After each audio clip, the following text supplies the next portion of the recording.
The westbound stage rattled to a halt in a cloud of dust, and Catherine Cole stepped down into the bitter cold of late winter. She clutched her medical bag against her chest, the leather worn smooth from years of use. It was the only possession she couldn't leave behind. The trading post squatted at the edge of two worlds. Weathered cowboys stood at one end of the porch, their eyes tracking her with suspicion. Apache families gathered at the other end, trading furs and woven goods.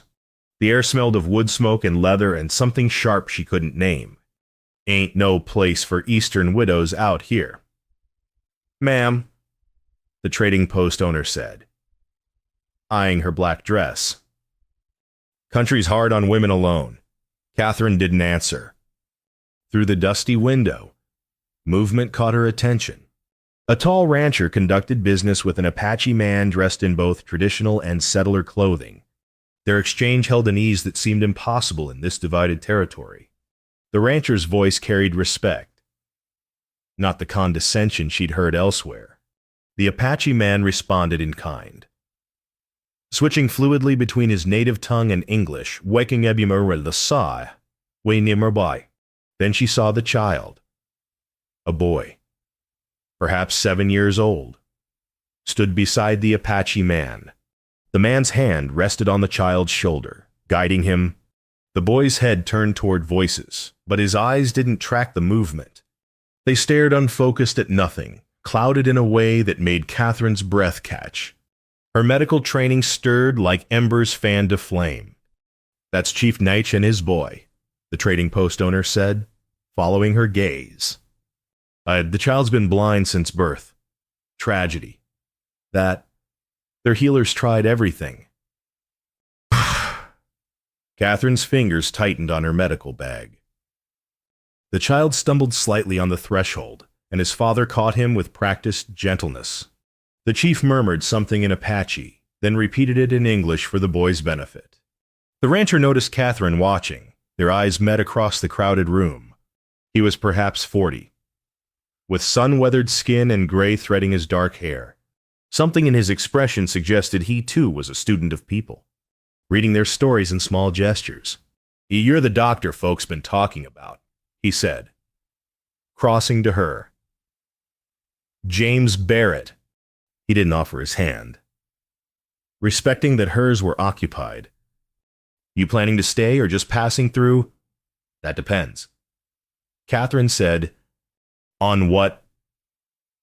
She looked back at the blind child. "On whether I'm needed." Chief Naiche guided his son toward the door, and Catherine watched the boy's face. The clouding in his eyes had a specific quality, a haziness she'd seen before in her years of practice. Her pulse quickened. Not congenital blindness. Cataracts. Severe bilateral cataracts in a child. Untreated. Robbing him of sight year after year. But cataracts could be removed, with the right conditions, the right instruments, steady hands and proper light. She could. The thought stopped her cold. Could she, after everything? The chief and his son disappeared into the winter afternoon, and Catherine stood in the trading post with her grief and her medical bag and a possibility that terrified and exhilarated her in equal measure. "I'll need lodging," she said to the trading post owner, "and I'll need to know more about that child." James Barrett studied her with new interest. "You see something the healers missed?" "Perhaps," Catherine said carefully. "Or perhaps I simply see it differently." Outside, the first ice melt dripped from the eaves. Winter beginning its slow surrender. Catherine watched the water fall and wondered if she'd come west to run from her past or walk toward something she couldn't yet name. Catherine's boarding room overlooked the main street. Such as it was, she unpacked slowly that evening, arranging her medical instruments on the washstand. Scalpels, forceps, sutures, the tools of her trade. Polished and ready, the tools that hadn't saved her husband. She pushed the thought away. and focused on what she'd learned. James Barrett owned the largest ranch in the territory, built not through force but through partnership with Chief Naiche. She made the The arrangement was unusual, nearly unheard of. Most ranchers viewed Apache as obstacles to clear. Barrett viewed them as neighbors to respect. It brought prosperity to both communities, but it also brought suspicion. Neighboring settlements whispered that Barrett had gone native, that he'd betrayed his own kind. Catherine recognized the ugly sentiment. Fear dressed up as righteousness, ignorance masquerading as principle.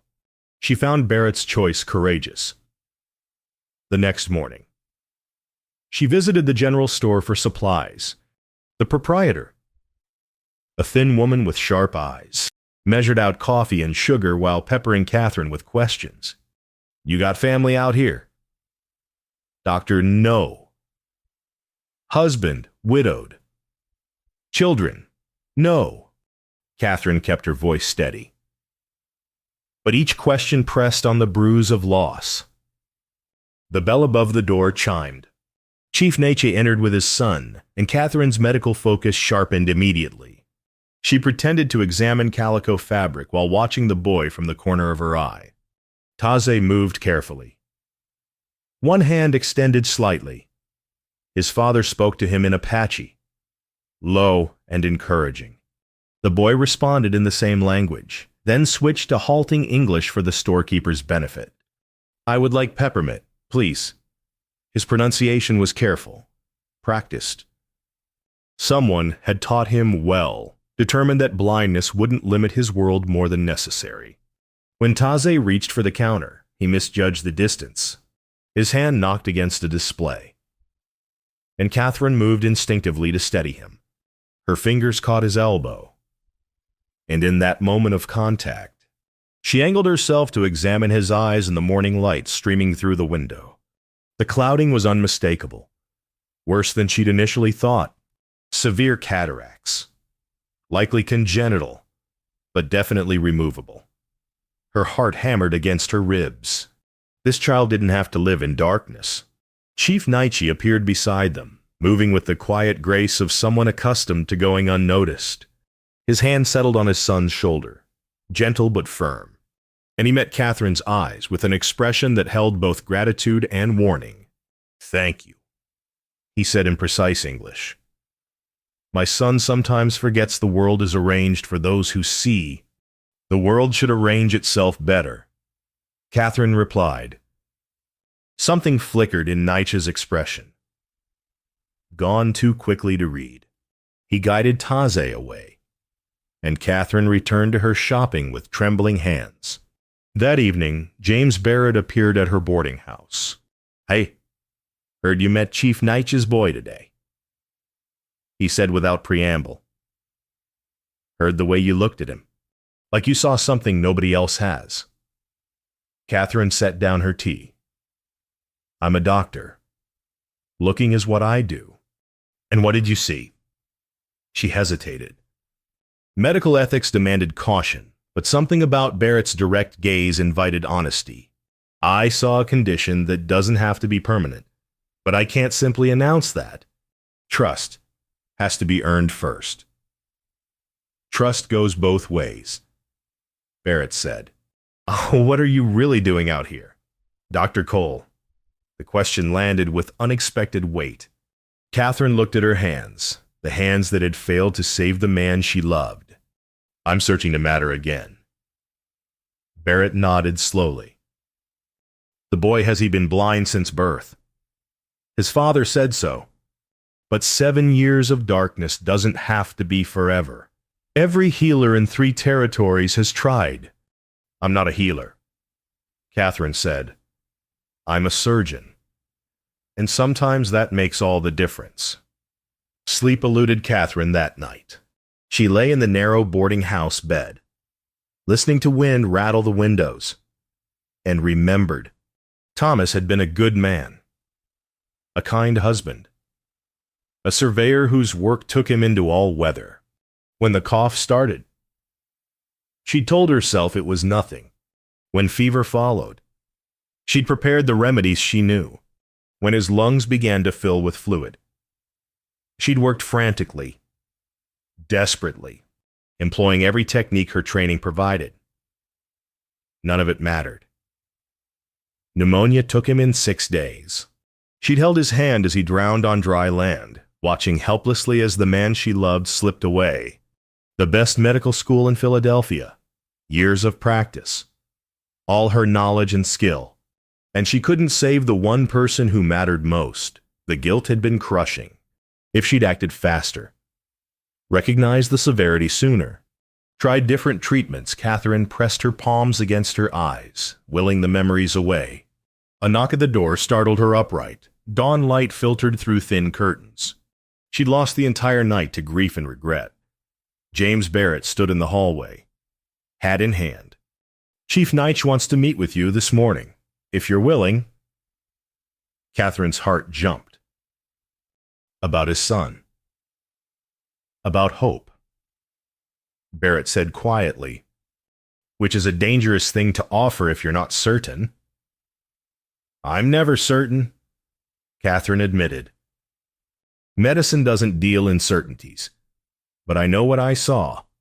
She dressed quickly, braiding her hair with fingers that trembled slightly. This was it. The point of no return. If she examined Taze and confirmed cataracts, she'd have to attempt the surgery. If she failed, no. She couldn't think about failure. Not yet.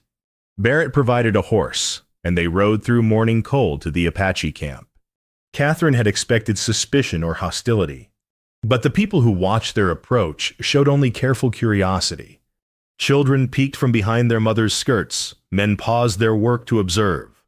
Chief Naiche emerged from a substantial dwelling. Taze beside him. "Dr. Cole," he said with formal courtesy. "My son lives in darkness. You looked at him yesterday with the eyes of someone who sees possibility.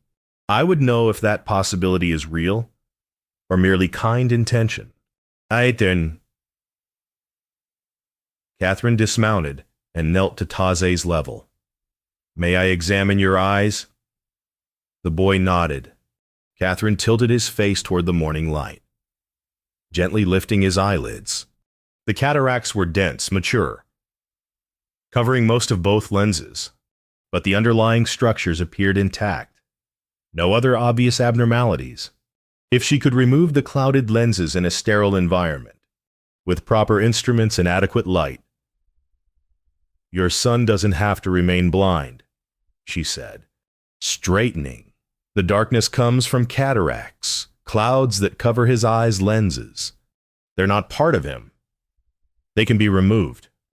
Naiche's expression didn't change, but his hand tightened on Taze's shoulder.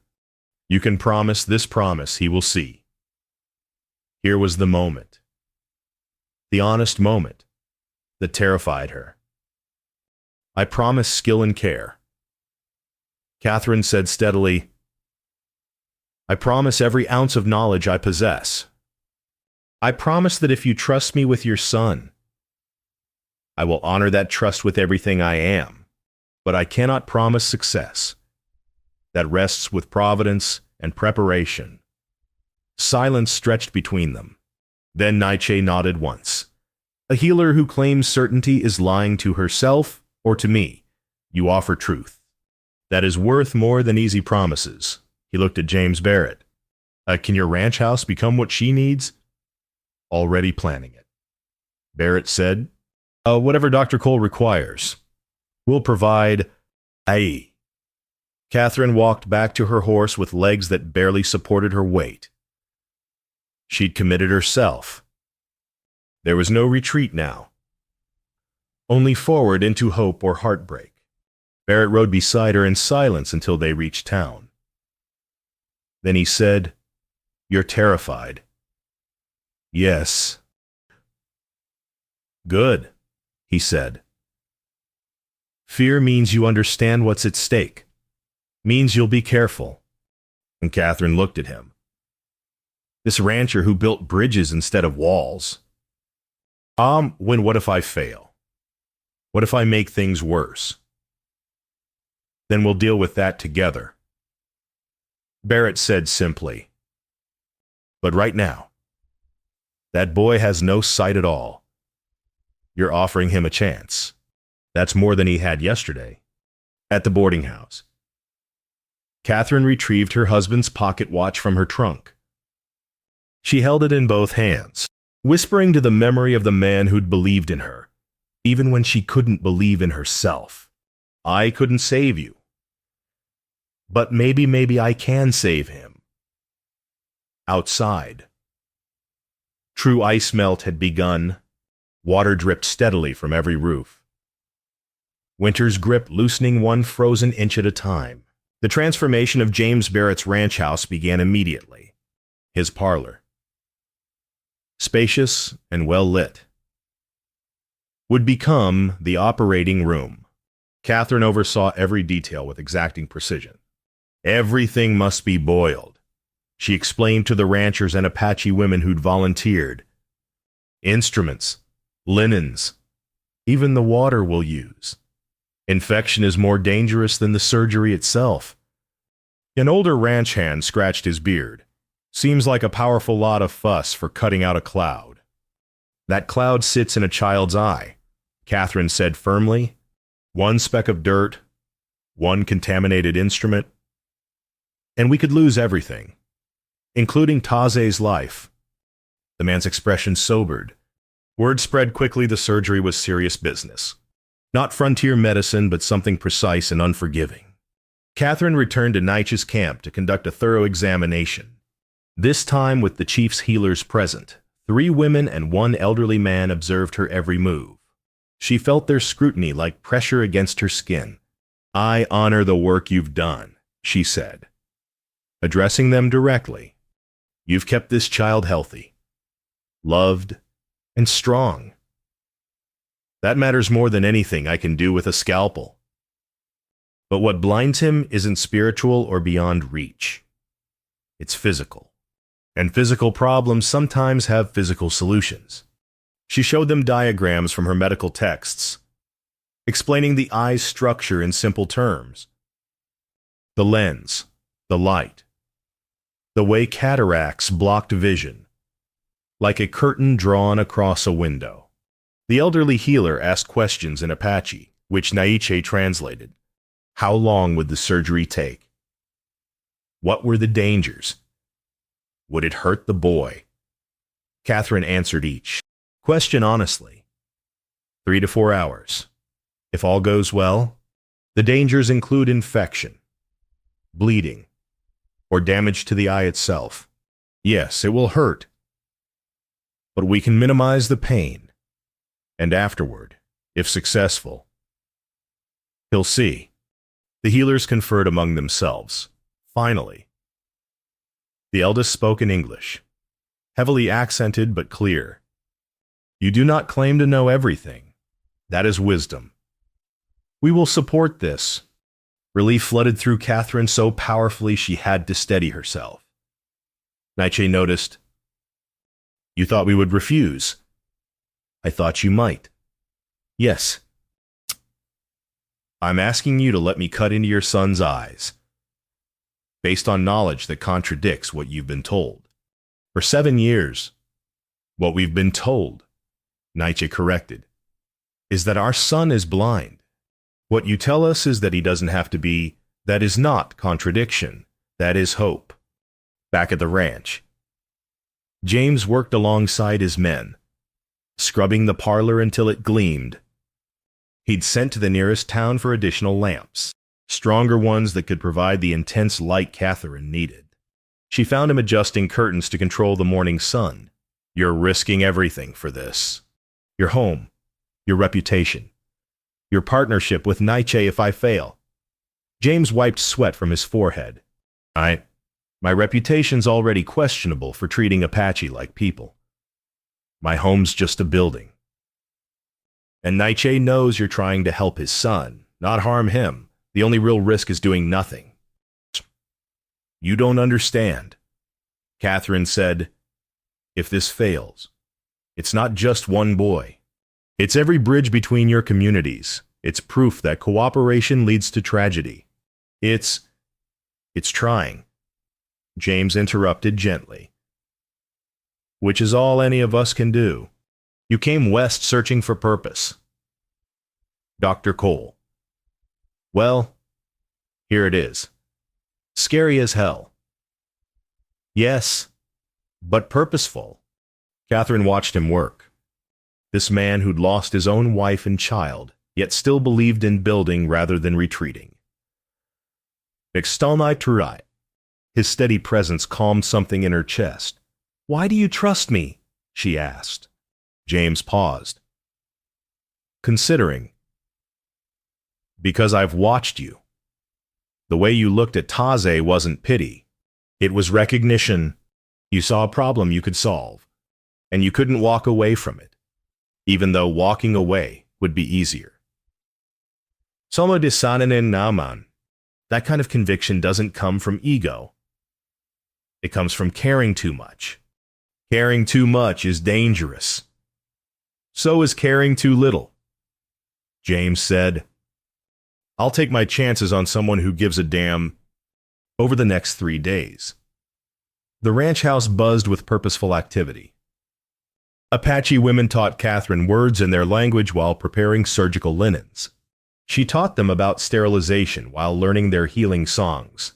Knowledge flowed in both directions, neither tradition claiming superiority. Taze visited daily. Growing comfortable with the strange transformed parlor, Catherine let him touch her instruments, explaining each one's purpose. The boy showed no fear, only curious bravery that humbled her. Will I really see? He asked one afternoon. Fingers exploring a scalpel's smooth handle. I pray so, Catherine said. I'll do everything in my power to make it happen. And if it doesn't work? The question caught her unprepared. She glanced at James, who'd been arranging lamps. He gave her a small nod, tell him truth. Then you'll still be exactly who you are now. Catherine said, brave, smart, and loved. Sight would be a gift, but it's not what makes you matter. Taze smiled. My father says you're scared. Your father is very wise. Yes, I'm scared. Me too, the boy admitted. But being scared together is better than being scared alone. Catherine felt something break and reform in her chest. This child, 7 years old and facing surgery that could succeed or fail catastrophically, was comforting her. That evening, she and James stood on the porch watching the first robin of approaching spring. The air had shifted, cold losing its bitter edge. Mud season approached, that messy transition between winter's death and spring's rebirth. Thank you, Catherine said quietly, for believing this could work. Thank you, James replied, for showing up when nobody expected you, for seeing what needed doing and not walking past it. Hey, nay. Their shoulders touched, barely, and Catherine allowed herself to lean into the contact. Just for a moment. Just long enough to remember that she wasn't alone in this. The transformation wasn't just physical. As the ranch house became a shared space, something shifted in the territory's atmosphere. Ranchers who'd never spoken to Apache found themselves working beside Naiche's people. United by common purpose, language barriers fell before the universal desire to help one child see. Catherine watched it happen with wonder. She'd expected resistance, cultural friction, the weight of history preventing cooperation. Instead, she witnessed something gentler, people discovering their shared humanity in small moments. A ranch hand teaching an Apache woman's son how to whistle. Apache men showing ranchers better techniques for tanning leather.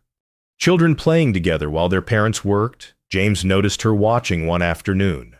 Ida surprised, humbled. Catherine said, I thought the surgery was the hard part. Turns out the hard part was just getting people to try. She spent long hours with Naiche's wife. Doke. Learning about Apache healing traditions. The woman knew herbs Catherine had never encountered, plants with properties that complemented surgical recovery. Together, they developed a post-operative care plan that honored both their knowledge systems. "You do not think our ways are primitive," Doke observed one evening, grinding dried roots. "I think all knowledge starts with observation and care," Catherine replied. "You've observed your people's healing for generations. I'd be a fool to ignore that wisdom." Doke smiled. My husband chose well, trusting you." During these preparations, Catherine and James grew closer in ways both profound and ordinary. He brought her coffee without asking. She checked a rope burn on his hand with automatic concern. They fell into patterns of companionship that felt both new and ancient. One night, working late to prepare final surgical linens, they shared their stories more fully. Her name was Mary," James said, staring into the fire. "My wife. The baby was a girl. We'd picked the name Sarah." His voice remained steady, but his hands gripped his coffee cup hard enough to whiten his knuckles. "The midwife said sometimes these things just happen. Nothing anyone could have done differently." "I'm sorry," Catherine said inadequately. "It was 8 years ago. The grief's still there, but it's settled. Like an old injury that aches in cold weather but doesn't stop you living." He looked at her. "Your husband?" "Thomas, surveyor. Good man, terrible at staying dry." She smiled despite the pain. "I caught pneumonia after 3 days in a freezing rain. I tried everything. Every treatment. Every remedy. Watched him drown in his own lungs and couldn't save him." "You blame yourself." "Every day." Catherine. James's use of her first name startled her. "Medicine isn't magic." "Sometimes people die despite everything we do. That doesn't mean you failed. It means you're human. Then why does it feel like failure?" "Because you loved him." James said simply, "And love makes everything hurt worse." They sat in silence, the fire crackling between them. Catherine felt something shift in her chest, a loosening she hadn't realized she needed. The next day, Taze arrived for his final preoperative visit. Catherine knelt to examine his eyes one last time, and the boy reached up to touch her face, his way of seeing her. His small fingers traced her cheekbones, her nose, her forehead. "You have a kind face," he said in careful English. "I can feel it." "How can you feel a kind face?" Catherine asked, genuinely curious. "The muscles, they're soft here." He touched near her eyes. "Not tight like scared people. And your hands are gentle. Gentle hands come from gentle hearts." Catherine's throat closed. "That's very wise. Will it hurt?" The question came softly, without fear, but with honest curiosity. Catherine decided on truth. "Yes, for a short time. I'll do everything possible to minimize pain. But cutting into eyes hurts. Afterward, though, if all goes well, you'll never hurt from this again. You'll see." "What's the first thing I should look at?" The question caught her completely unprepared. Catherine glanced at Naiche, who watched with an expression of careful control masking desperate hope. "Your father," she said finally. "Look at your father first. He's been guiding you through darkness your whole life. Let him be the first thing you see in light." Ikai Taze nodded solemnly. "He tells me I look like my mother. I want to see if he's right." After they left, Catherine stood in the transformed parlor, surrounded by boiled instruments and prepared linens, and allowed herself to feel the full weight of what she'd promised. Not just surgery, hope, sight, A bridge between communities built on one child's eyes. James found her there at sunset. You're thinking too much. I'm thinking exactly enough. Catherine countered. One mistake, one moment of imprecision, and I destroy everything. Or one moment of courage and skill, and you change everything. James stepped closer. I've watched you these past weeks. The way you work with the healers. Respecting their knowledge.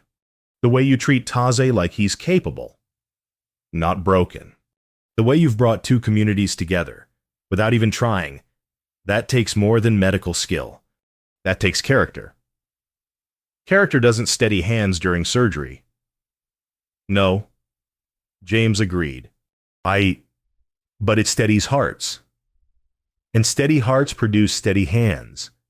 He touched her shoulder briefly, warmly, then left her to her preparations. That night, Catherine didn't dream of Thomas drowning in pneumonia's grip. She dreamed of a small boy opening his eyes to sunlight, seeing his father's face for the first time, and laughing with pure joy. When she woke, early spring rain drummed on the roof. Outside, the first crocuses pushed through thawing ground. Their purple blooms a promise that winter, always, eventually, surrenders to life 3 days before the scheduled surgery. Everything went wrong. Catherine woke to urgent knocking. James stood in the hallway, his expression grim in the pre-dawn darkness. One of my ranch hands has a fever, he said without preamble. Started last night. I've quarantined him in the bunkhouse. But he was in the parlor yesterday, helping move furniture.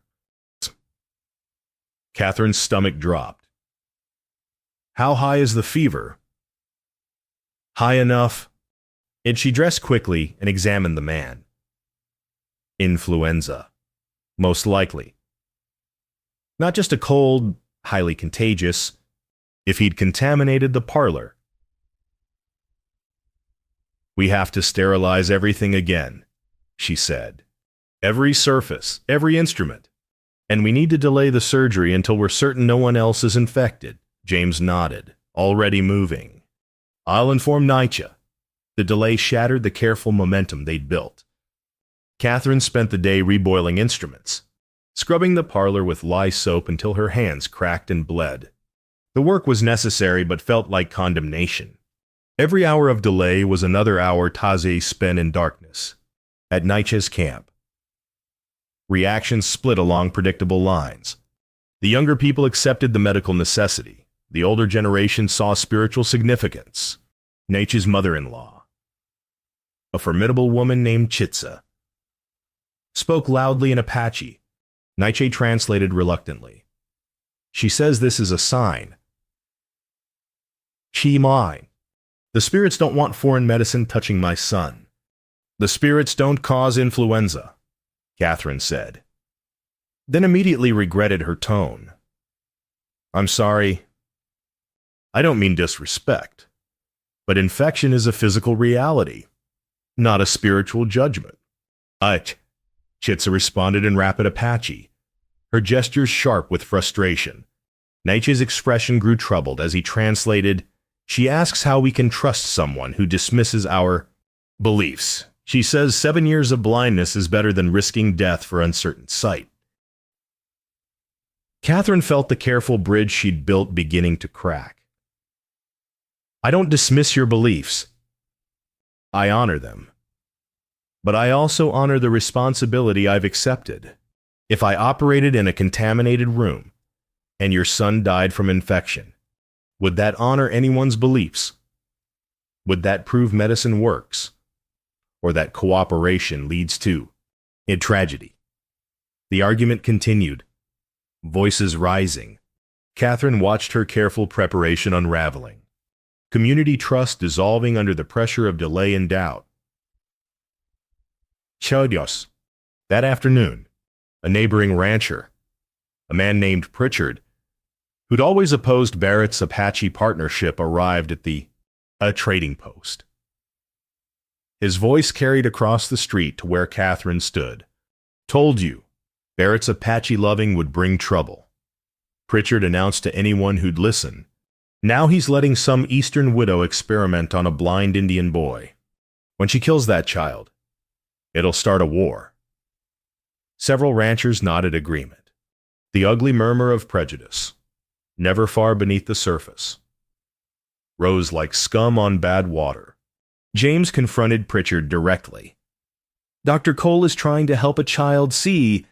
If that offends you, your problem's not with medicine. It's with your own damn heart. My problem, Pritchard shot back, is with fools who can't tell the difference between cooperation and capitulation. You've gone soft. Barrett, soft on Apache. Soft on some widow's promises. Soft in the head. James's fist connected with Pritchard's jaw so fast Catherine almost missed it. The rancher went down hard, and James stood over him, chest heaving.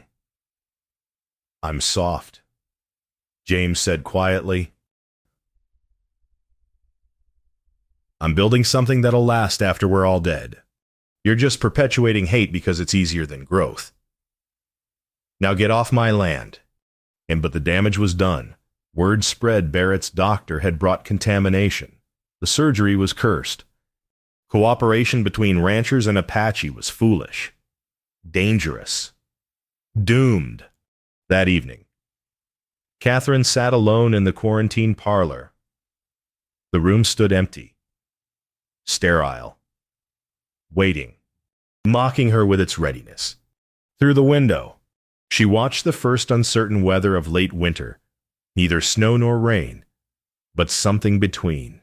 Cold and undecided. James found her there after dark. She didn't turn when he entered. I've destroyed what you built, she said. Your partnership with Naiche. Your standing in the community. Everything. Because I thought I could help. You haven't destroyed anything, James said firmly. Pritchard's an ass. Always has been. And Chitsa's protecting her grandson the only way she knows how. Fear does that. Makes people grab for the familiar, even when it doesn't help. What if they're right? What if I'm not good enough? What if... Catherine's voice cracked. What if I'm trying to fix this boy? Because I couldn't fix my husband. What if all of this is just elaborate? Self-deception. James crossed the room and turned her to face him. His hands on her shoulders were gentle but unyielding. Listen to me. Your husband died because pneumonia kills people. Not because you weren't good enough. That boy's been blind 7 years because cataracts don't remove themselves. Not because healers weren't trying hard enough. Medicine isn't about being good enough. It's about doing your best with what you know, and accepting that sometimes, despite everything, things don't work out. That's a terrifying philosophy. It's an honest one. James said, and honesty's all we've got. Catherine leaned into him, just for a moment, drawing strength from his certainty. When she straightened, her resolve had firmed. We sterilize again, she said. We wait until everyone's healthy. We give fear time to settle, and then we try. And if people keep objecting, then we try anyway. Catherine said, because that boy deserves a chance. And I didn't come this far to quit when things get difficult. James smiled. There's the doctor I've been watching. Outside. The uncertain weather continued, but in the sterile parlor, Catherine began preparing again. One instrument at a time. One sterilization at a time. One step forward into possibility or failure. but forward nonetheless. The night before surgery, Catherine couldn't sleep. She lay in the ranch house guest room. James had insisted she stay close to the operating room and reviewed every step of the procedure. Her hands wouldn't stop shaking. At 2 a.m, she gave up on sleep and went to the kitchen. James sat at the table, also awake, a cup of coffee growing cold before him. "I couldn't sleep either," she asked. "Kept thinking about all the ways tomorrow could go wrong." James admitted. "Then I remembered that's your job, not mine. My job's just to hand you instruments and trust you know what you're doing." Catherine poured herself coffee and sat across from him. The kitchen held a comfortable warmth, lamplight soft against darkness, pressing at the windows. "What if I fail?" The question emerged raw and honest. "What if you succeed?" James countered. "You keep imagining catastrophe. Have you imagined success?" That boy seeing his father's face.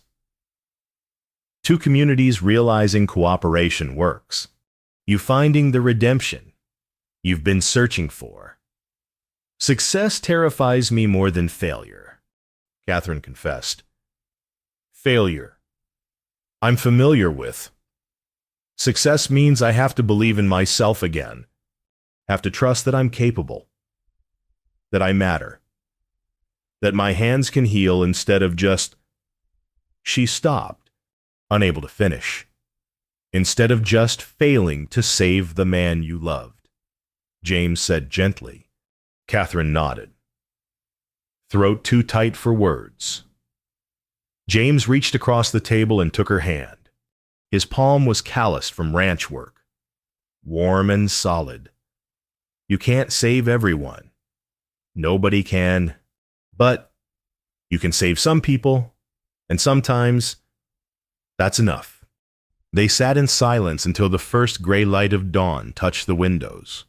Then they moved together into final preparations, neither speaking, both understanding that words had been exhausted, only action remained. At sunrise, Chief Naiche arrived with Taze and Doke. The boy walked with his usual careful steps, but Catherine detected new tension in his small shoulders. He understood today's significance. Naiche pulled Catherine aside while Doke prepared Taze. "My mother-in-law still objects, but I have decided.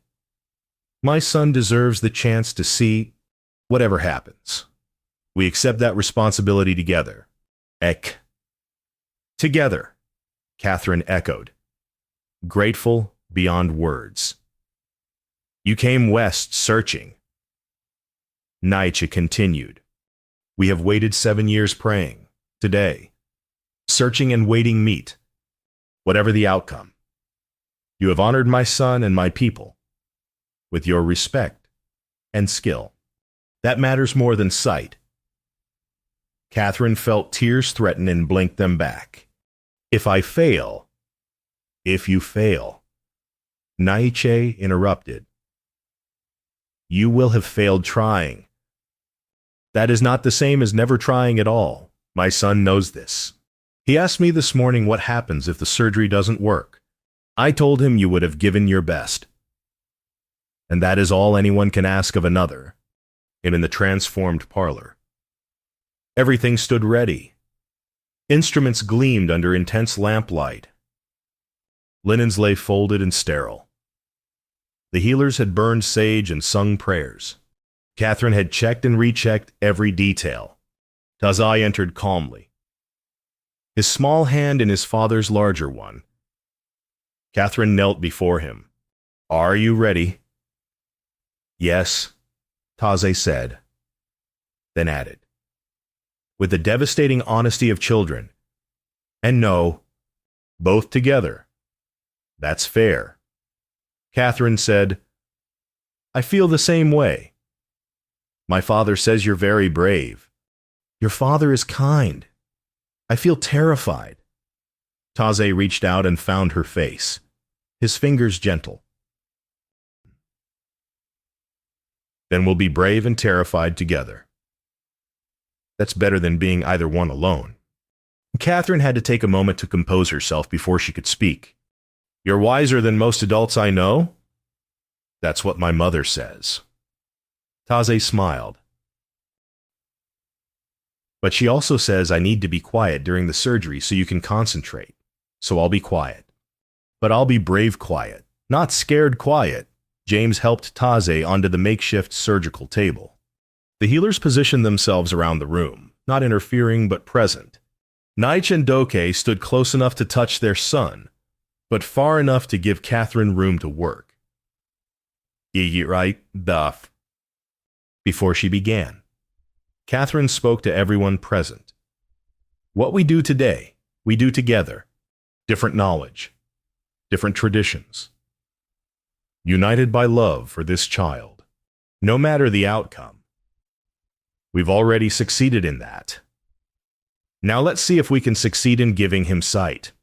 She picked up her first instrument, and her hands steadied. The trembling that had plagued her all night vanished, replaced by the calm focus of practiced skill. "I'm ready," she said to James. "Then let's begin." He replied. Outside, true spring had arrived. The mud season had passed, leaving ground firm and ready for new growth. Birds sang their territorial claims. The world turned toward warmth and light. Isanai, Catherine bent over a child's eyes and began the delicate work of removing darkness. The surgery demanded absolute concentration. Catherine blocked out everything except the minute structures before her cornea, anterior chamber, clouded lens that had stolen 7 years of sight. "Scalpel," she said quietly, and James placed it in her palm with practiced precision. The first incision had to be perfect, too shallow, and she couldn't access the lens.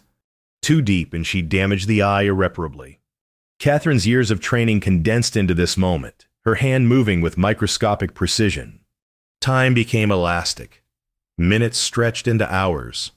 Catherine removed the first cataract fragment by fragment, working with patience that felt both agonizing and necessary. Beside her, James anticipated her needs, handing her instruments before she asked.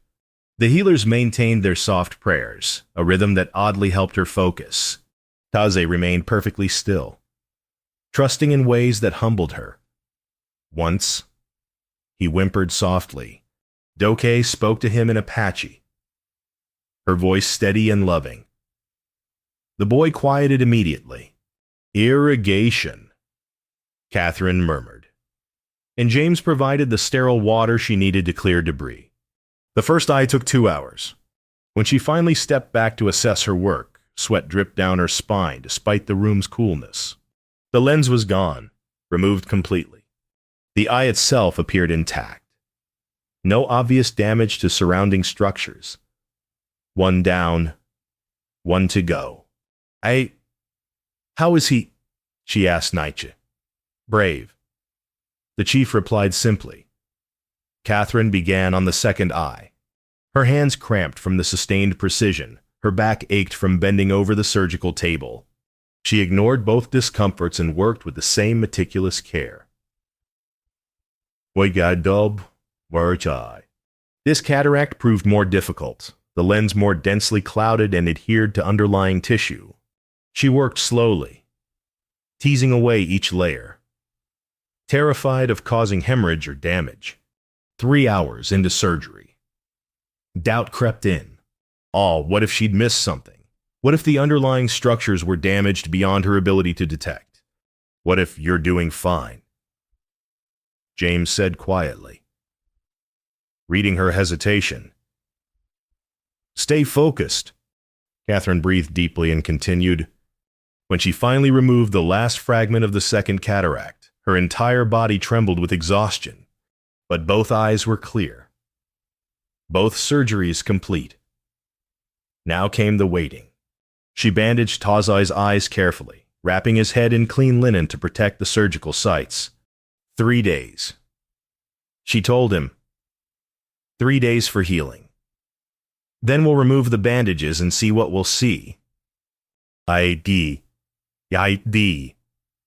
Will I see? Taze asked, his voice small with exhaustion and lingering pain. I pray so, Catherine said honestly. I've done everything I know how to do. The rest is up to your body's ability to heal. Naiche lifted his son gently, cradling him despite the boy's age. We wait together, he said, as we have done for 7 years. 3 more days is nothing. But 3 days felt like 3 years. Catherine tended Taze constantly, checking for infection, adjusting bandages, monitoring his pain.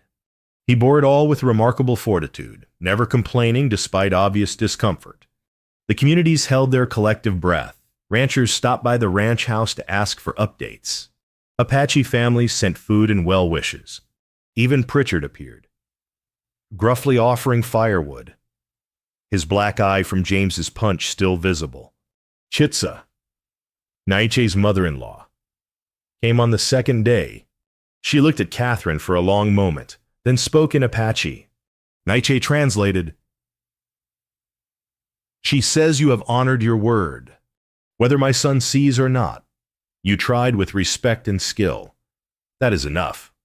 Well, on the 3rd morning, Catherine woke before dawn. Her hands shook so badly she could barely dress. Today they'd know. Success or failure. Sight or continued darkness. James found her in the kitchen, staring at untouched coffee.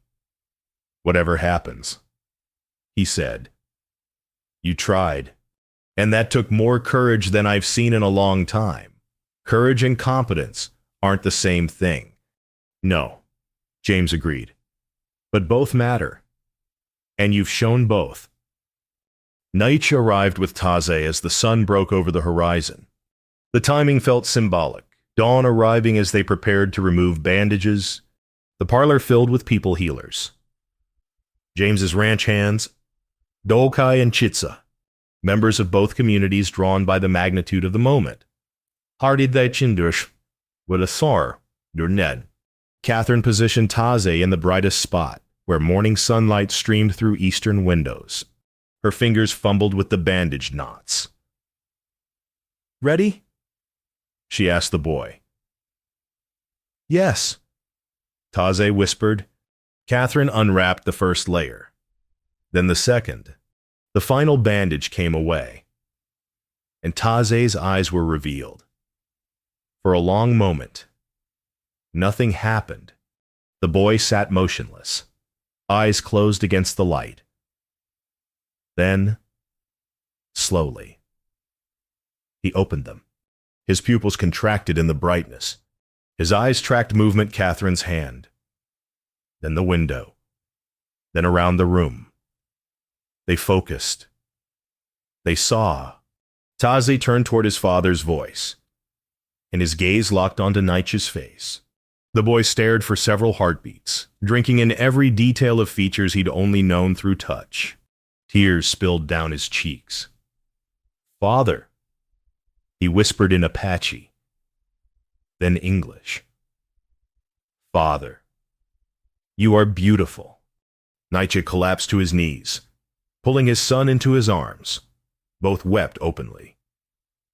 Doke joined them, the 3 of them clinging together, while the room watched in silent witness. Chitsa spoke in Apache, her voice breaking. Catherine didn't need translation to understand prayers of gratitude, acknowledgement of miracle, acceptance of what different knowledge working together could achieve. James stepped beside Catherine, and she realized tears streamed down her own face. His arm came around her shoulders, and she leaned into him, watching the family reunion through a blur of emotion. "You did it," James said softly.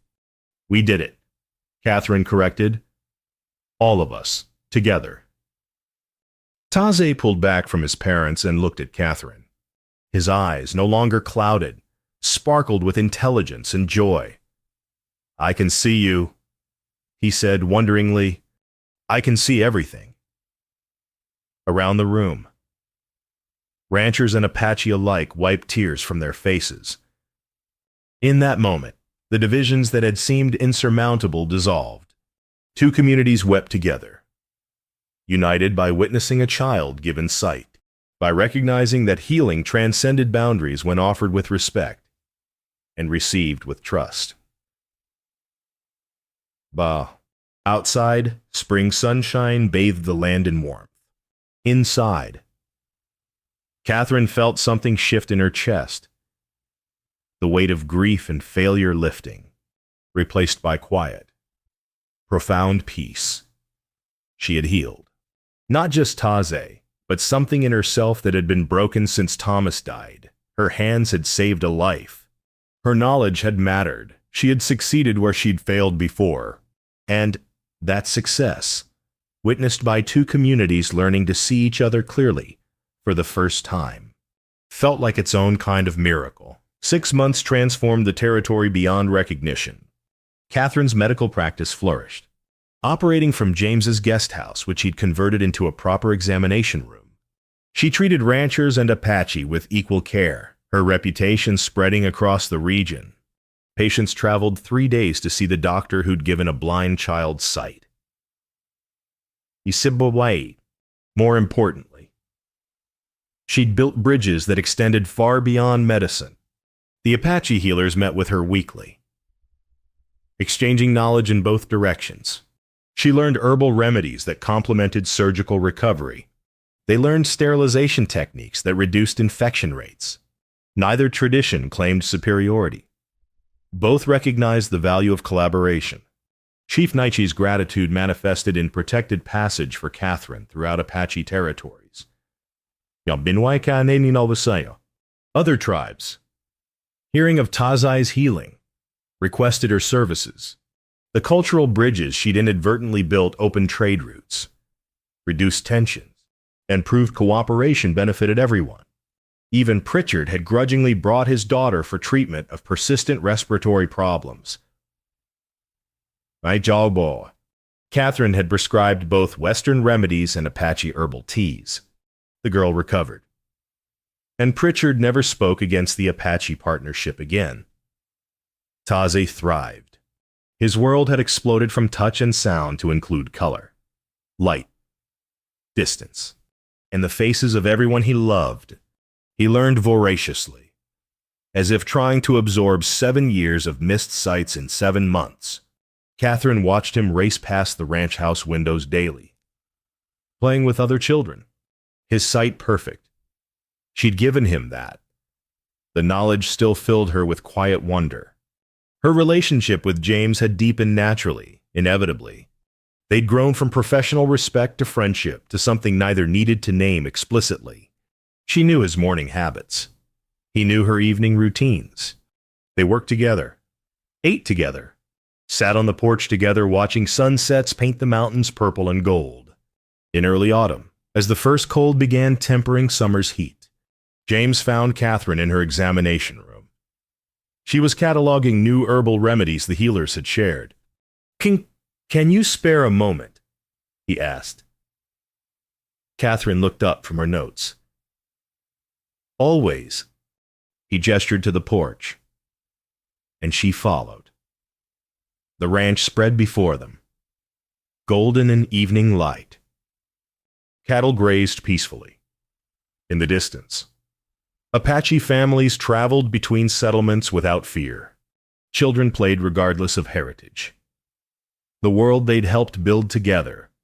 "You came west searching for purpose," James said. "I've been wondering if you found it."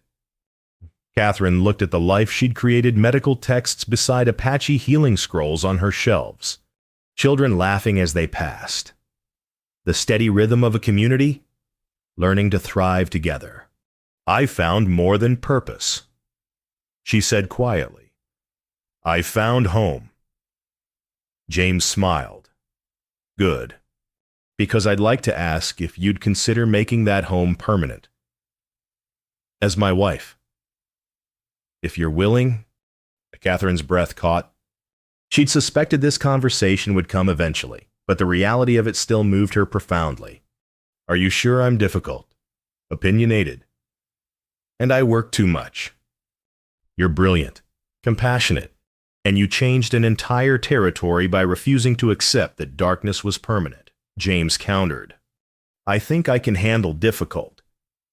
Catherine laughed, the sound free and genuine. Then yes, I'm willing. They stood together on the porch as sunset deepened, not touching yet, but close enough to feel each other's warmth. Two people who'd lost love and found it again, who'd built something lasting from grief and hope, and stubborn belief that broken things could mend. 2 months later, they married in a ceremony that blended traditions. A minister performed the Christian vows. Apache elders blessed their union with prayers and sage smoke. Both communities celebrated together. The wedding itself becoming another bridge. Tazai stood as James's best man, his eyes bright with joy and mischief. When Catherine walked down the aisle, a path between ranch house and barn decorated with autumn leaves, Tazai whispered loudly, "She's beautiful. Mr. Barrett, you can see that now, right?" Laughter rippled through the gathering, warm and affectionate. A year after the surgery, Catherine stood on the same porch where she'd accepted James's proposal. Now it was their porch, their home. The medical bag that had traveled west with her sat by the door, ready for tomorrow's calls. Inside, James worked on ranch accounts while humming tunelessly. Tazai raced past with a group of children, his laughter carrying on the autumn wind. He caught sight of Catherine and waved enthusiastically. She waved back, marveling again at the gift of sight, the miracle of healing, the power of courage. A patient arrived for an evening appointment, an elderly rancher with persistent joint pain. Catherine welcomed him inside, consulted her notes on Apache anti-inflammatory herbs, and began the examination. Healing work, the purpose she'd searched for, the redemption she'd found not through saving her husband, but through honoring his memory with continued service. That evening, she and James walked their land as the first frost glittered on distant peaks. Winter approached again, the cycle eternal. But this winter felt different from the one when she'd arrived, a season of rest and renewal, not death and endings. "Do you miss Philadelphia?" James asked. Catherine considered. I miss who I was before grief changed me. But I don't miss the city. Everything I need is here.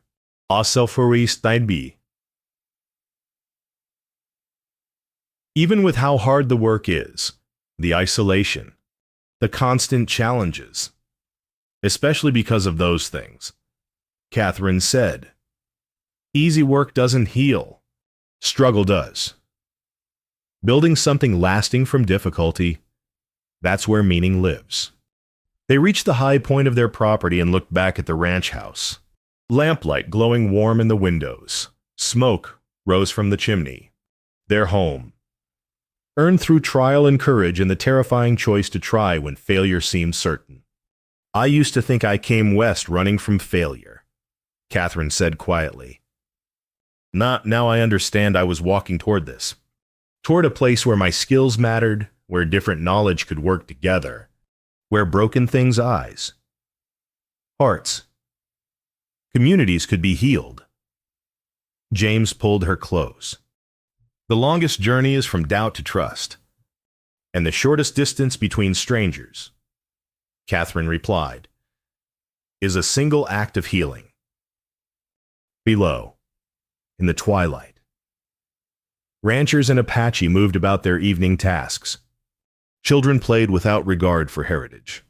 The trading post conducted business in 2 languages, serving one community. The territory Catherine had arrived at divided, suspicious, limited by old hatreds, had transformed into something new, not perfect. Challenges remained. Prejudices persisted. But the foundation had been laid. Cooperation was possible. Different peoples could build something lasting together. And at the center of that transformation, A small boy who could now see played in the gathering darkness, his laughter a testament to what happened when strangers chose courage over fear, when knowledge traditions honored each other, when healing was offered not as conquest, but as gift.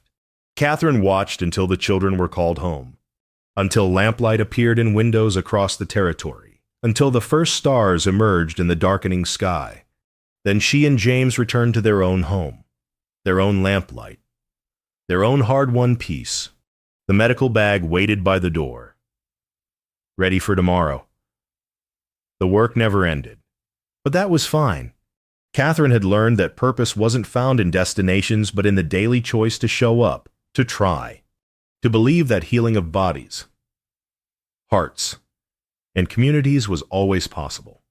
She'd come west a widow carrying grief like stones. She'd found love, purpose, and the profound truth that sometimes the longest journey is simply from who we were to who we're meant to become. And that journey, difficult as it was, had been worth every step.